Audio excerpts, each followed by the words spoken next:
Jen here at the Sheep Walk Ranch and Fiber Mill.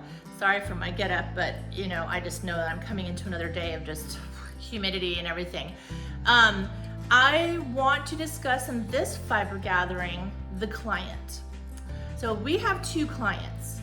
There's you. You're the person who raises the sheep or the alpaca or llama or goat or bunny. You are client number one. So you're the one who presents us with the fiber to be processed here in the fiber mill. And this goes hand in hand with my Millanomics. So you as the fiber mill client have expectations. We get this. But there's also a second client that nobody ever takes into consideration, and that's the fiber producer itself, whether it be Fufu or whether it be Bo. The point is that you are representing a client who may or may not be well behaved, because I've actually had fleeces where I will tell the customer, this fleece would not behave for me no matter what trick I had in my pocket. And they'd say, that's okay, because that pretty much sums up the animal that I have. It's like, that's their character. So Fufu wasn't behaving today in the mill, and guess what? Fufu barely behaves out at the farm. So this doesn't shock me, because again, if you look at things from a more, I guess, I don't know, hippy-dippy perspective, you know, there are talking about the megahertz in fiber versus the lack of megahertz in manufactured crap. Sorry, I can say that, that's not a bad word. So let's talk about the energy that's put into something. So if I put everything I've got into a project, my job is not to put any negativity into it. So when I'm working even as a knitter, I always try to put myself into a place of relaxation where I can truly just be with my knitting or be with my loom. I don't want to be throwing my shuttle. I don't want to be cussing out my needles, and I don't want to feel the same way about your fiber. So if we don't jump right on it because we've looked at your fiber and said, this is going to present an interesting situation for us because you're asking us to do something that we're not sure that fiber wants to do, it's not because we're lazy, it's because we're thinking methodically. And when I say we, generally that's me, and I apologize, I'm in Queen's discussion now, like we, the people. But the truth is that I don't put that burden on Sasha, and I don't put that burden on Cassie, I put that burden on me. I don't even put the burden on you, because you've given me your notes, this is what you expect to have happen. You know, maybe you sent this stuff to another mill and for some reason their fiber equipment being different was able to do different things. Maybe their humidity levels was different. They could do different things. But texturally, we know that if our fiber has any kind of stickiness in it, right? So if I'm sitting here and by the way, this is the most scrumptious Cormo. I mean, I haven't tackled my Cormo because I keep selling it before I even get a chance to enjoy it. But this is a project that we're working on. And I was really honest with the customer, and she said she totally expected that we were gonna have to do some washing.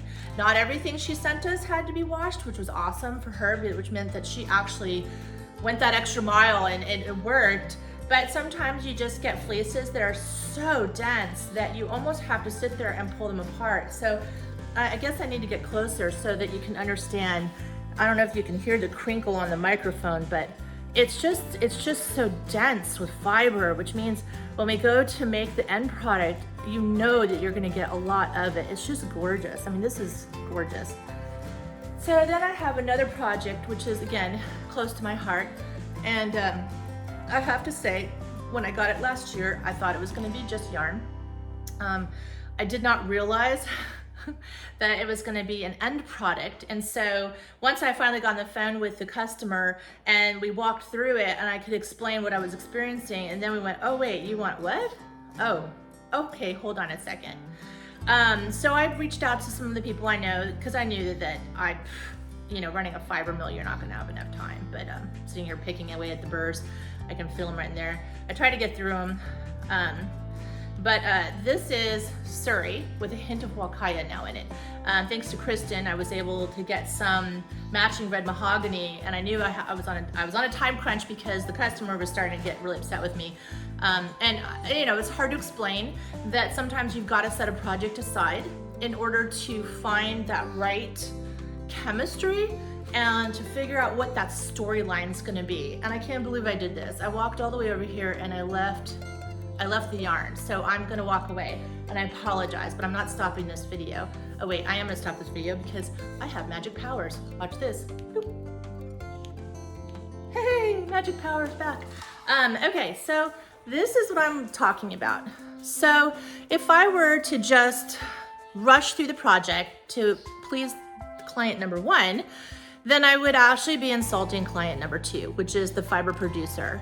And this guy no longer exists with us, so this project now has even bigger meaning than it did before. And this was in the time between where I got the fleeces and now that the critter had passed away. But we wanted to make sure that before we started this, that we could get the best outcome that we wanted for our customer. And so for us, it's a 3-ply. It's hard to see because I don't have any lights on purpose, but it is a beautiful, and I can do this, 1, 2, and 3-ply, right? So no harm was, because that's gonna be an end anyways. So what this leads me to is this. You are going to go to a fiber mill and you're gonna go as the client. And you're gonna tell the fiber mill, this is what I expect perfection. Or you're gonna be the client that says, this is what I want, this is what I think I can get, and I understand that this is not Mountain Meadow. We're not a large scale fiber mill. We do not run old equipment that is bigger, grander, that is designed to just chop up that fiber and put it back together again. Belfast mini mills, for instance, we don't have a pin drafter. And I like Jeff's explanation. It's a really good explanation. We like to maintain the integrity of the fiber. That was his explanation. Because with the pin drafter, it's not that it's bad, it's not that it's better, it's different. The pin drafter allows you to take thicker roving, and push it through. If I were to go and buy a pin drafter to appease the people who want the perfect worsted yarn, I would have to have 6 buckets, maybe 5, of our tiny little roving, okay? And push all of those together. Do you know how much time that would cost me in one day? I would lose a day because I would be spending all my energy trying to figure out how I can take 2 pounds of fleece and turn it into 6 buckets so that I can make maybe 4 skeins of perfectly worsted weight yarn. So for the people out there who are saying, oh, you know, this fiber mill doesn't do that, and this fiber mill, and have you seen what she's done? Oh, and people are not happy and blah, blah. Stop it right there. If you knew as our client, and as our non-client, as the client who decided not to become a client, how much work goes into making your yarn 2 pounds at a time, 3 pounds, if we're lucky, we get 5 pounds to work with. You would understand why this is a passion project and not a push project. Ooh, I like that. This is not a push project. I am not going to take Eileen's fiber, beautiful fiber, who I've now just cross-contaminated, which I will sit there and hand pick all those little fibers out. I apologize. In the light, of course. But we pick at, anyways, at the carder. I'm not gonna take her passion project and turn it into my push project. And I don't want my clients to push me into turning their passion project into a push project, because when you do that, you get what you get. And if you throw a fit, I'm just gonna throw my hands in the air like I just don't care, right? I'm gonna say, all right, I know my experience. I'm not gonna tell anybody about my experience because it's not their business. But I'm gonna let the people vent and do what they have to do. And the people who understand the process, who've taken the time to come out here, who have asked me questions, who have worked with fiber mills, who know that it's not a perfect scenario every single time, those are the people that are gonna come back in. And I'm okay with that. There are enough mills in the United States. Now granted, when I say that, you know, the biggest complaint is for every 3 that close, 1 opens, blah, blah. And if you do your math, that's pretty sad. It is pretty sad because that's what's happening. It's already happened overseas. You know, it's sad when the regulations on mills have become so hefty overseas, or that wool is classified as a biohazard and not as a bio product, not as something that is usable. That's sad too. And it's that's not gonna happen in my world, because I will fight tooth and nail to make sure that our sheep, our projects, our fiber producers, that they always stay relevant and that there's a good understanding of why.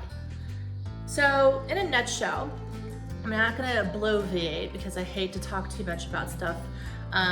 We want to maintain passion projects, not push projects. We want to say that your client, number one, but client number two is the one that we're working with. We have your notes. We love your notes. We talk with you. We'll communicate if we see an issue. If we make a suggestion that you should add something to it and you say, no, I want to keep it the way it is at 100%, then you have to understand 100% may mean that you're going to have whatever that wool or that camelid, wakaya, whatever that product wants to be. I cannot tell that fleece to stop behaving. I can set the parameters for it to not behave. Wait, that's not good. Let me try that again. I can set the parameters for it to behave.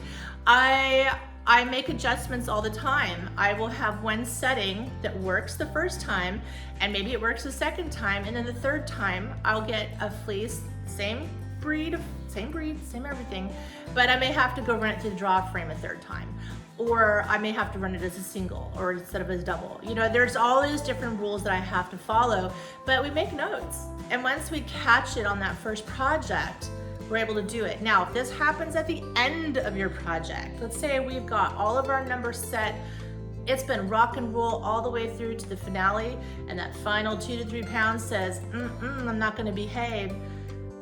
We're assuming that our machines are doing what they're supposed to do. We're watching our machines look like they're behaving. And then you find out that maybe the gauge got changed. Well, don't worry. If your heart is a little bit achy, my heart is freaking out.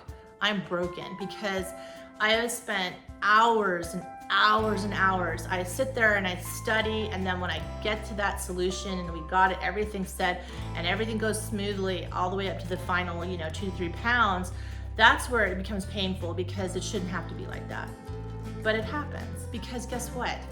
If you put, okay, let's say with this is a good cornmeal project. Let's say that you have 5 fleeces and you put them all together. You hand sorted, you've done a beautiful job, you put them all together. Same with the Surrey. I've had Surrey where I've had whole fleeces, but it looks like 3 or 4 of them put in the bag.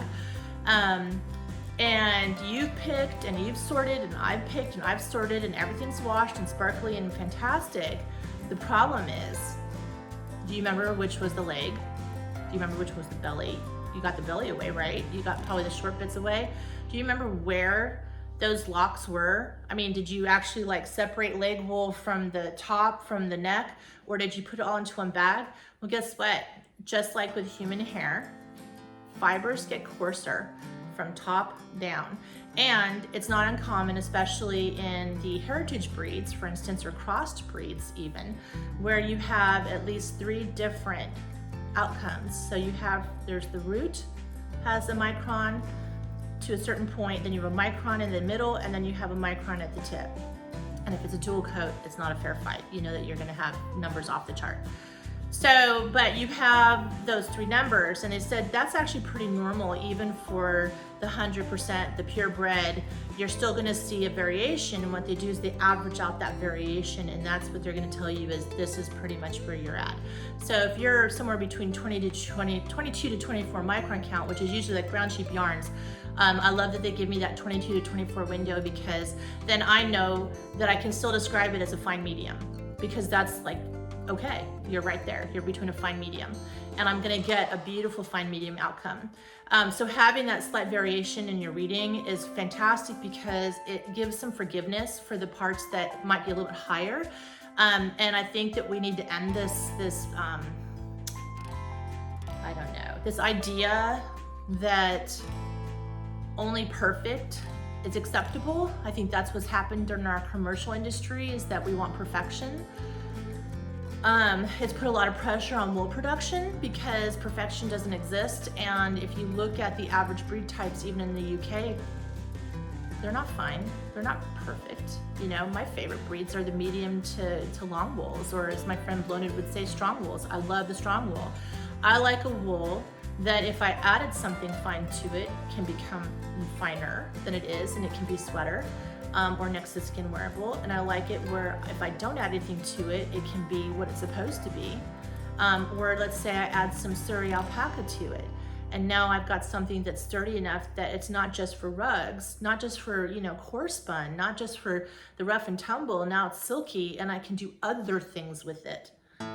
So in a nutshell, I think I've bloviated.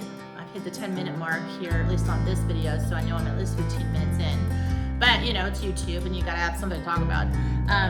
The point, if you're gonna walk away, let's say you walked away to do your dishes, you're kind of blah, blah, blah, Jennifer's talking in the background, and you snap out of it for that final 1 minute. There are 2 clients. I'm gonna go back to the beginning. 2 clients, right? There's you, and then there's the actual producer of the fiber. And I talk mostly with the producer of the fiber because we're gonna be on an intimate relationship throughout the entire process. I have to know what this fiber is going to do. And if it's not going to behave, I'm going to tell you, the client, and we're gonna have a little chit chat. I might scream sometimes, there might be tears, but in the end, there's 2. And I hope that you'll take this other client into consideration. I hope you have a great rest of the day. Oh wait, that's right, I have a magic button. Oh, and I did it again.